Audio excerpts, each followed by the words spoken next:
The cold wind sweeps across the endless plains of Montana, bending the tall grass under a fading evening sky. In the middle of that vast wilderness, a massive American bison lies collapsed on the ground. His name is Titan, once dominant, once feared, now completely still.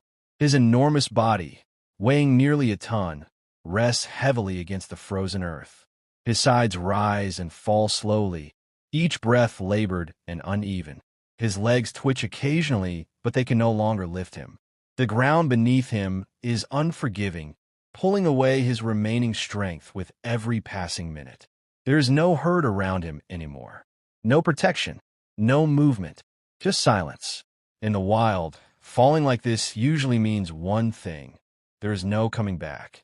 And then, in the far distance, the faint hum of an engine breaks through the emptiness. A vehicle approaches. But out here, help is never guaranteed. Titan wasn't always alone. He was born into a strong herd, surrounded by dozens of bison moving together across the open plains.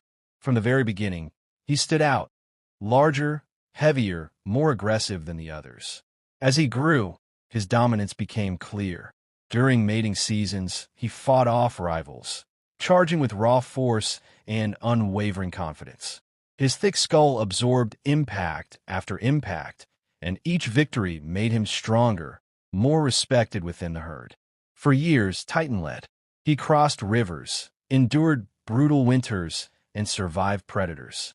His strength wasn't just physical, it was survival itself. Every scar on his body told a story of resilience. But even the strongest eventually slowed down. By 2016, Titan's movements became less aggressive. His battles grew shorter. Younger bulls began to challenge him, pushing him further away from the center of the herd. The weather shifts suddenly. A harsh cold front moves across the plains, bringing freezing winds and dropping temperatures overnight. Titan, now older and weaker, struggles to keep up with the herd's movement.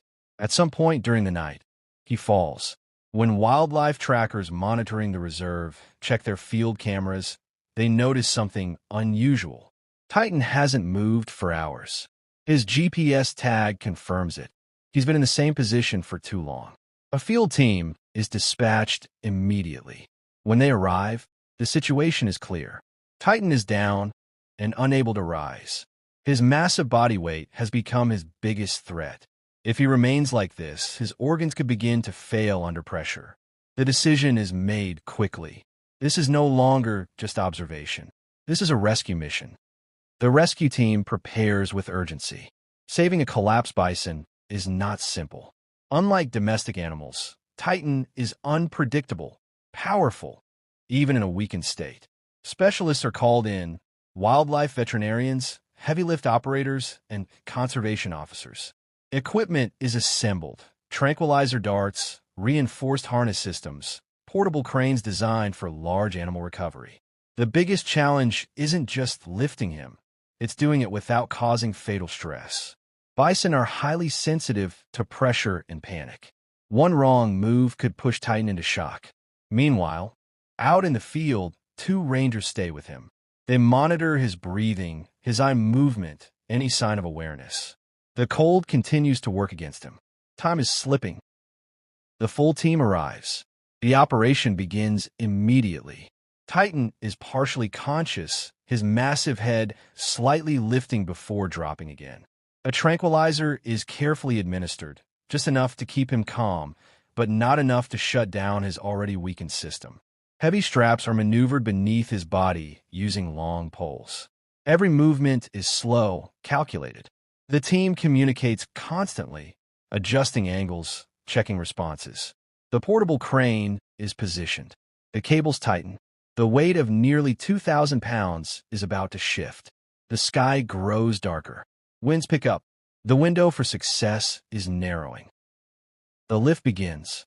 The crane hums as tension builds in the cables. Slowly, incredibly, Titan's body begins to rise from the ground. Dust falls away from beneath him as gravity loosens its grip. His legs hang for a moment, unsteady, lifeless. Then they touch the earth again. For a second, nothing happens. The entire team freezes, watching closely. Titan's body sways. His legs buckle slightly. The risk of collapse is still there. And then a shift. His muscles engage. Weak but responding.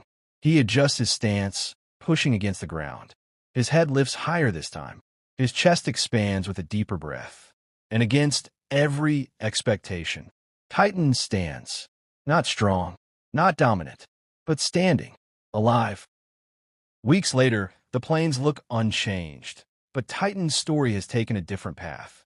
He now moves slowly along the outer edges of the reserve. He no longer leads a herd. He no longer fights for dominance. But he walks. He grazes. He survives. Wildlife teams continue to monitor him from a distance, ensuring he remains stable.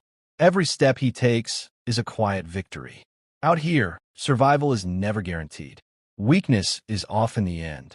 But Titan defied that moment. Because sometimes, even in the wild, even when everything says it's over, something finds the strength to stand back up.